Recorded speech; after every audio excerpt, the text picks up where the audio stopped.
depose Shah of Iran. In what will become the single most iconic image of the crisis, the students lead their American hostages, blindfolded, out of the American embassy in Tehran and parade them before photographers. For months leading up to the crisis, Iran has been in political turmoil. The Western-supported Shah of Iran is ousted after the Islamic Revolution in February. At the time, Barry Rosen is a press attaché with the U.S. Embassy in Tehran. We were in a very volatile situation for those 9 months or so. And much of it came to a head when the Shah was permitted into the United States for medical reasons. Mobs of students are protesting outside the U.S. Embassy. Imagine 250,000 people chanting "Death to America." People knew that tensions were very high.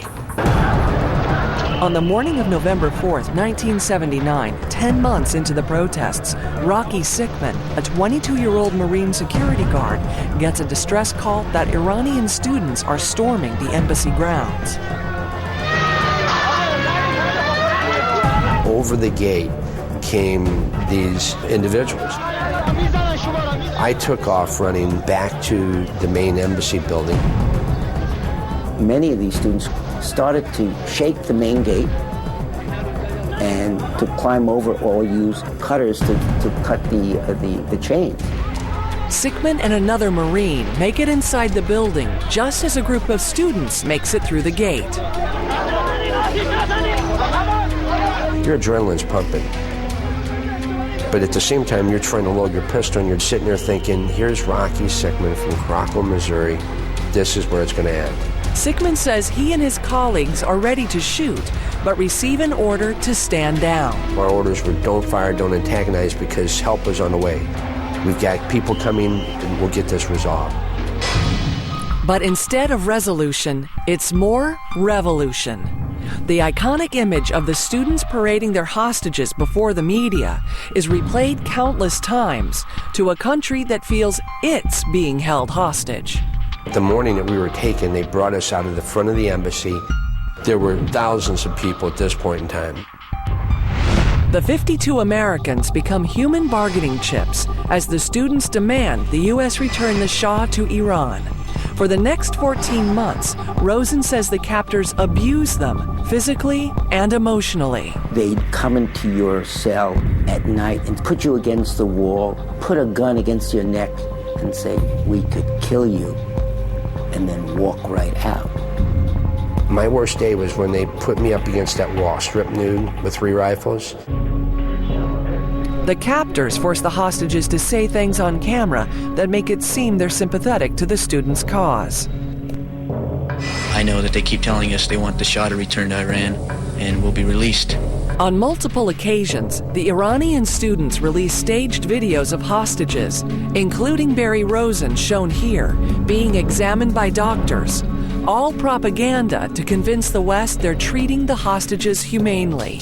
There were times that they had some people coming in and checking on our health. And so sure enough, they used that and videotaped that.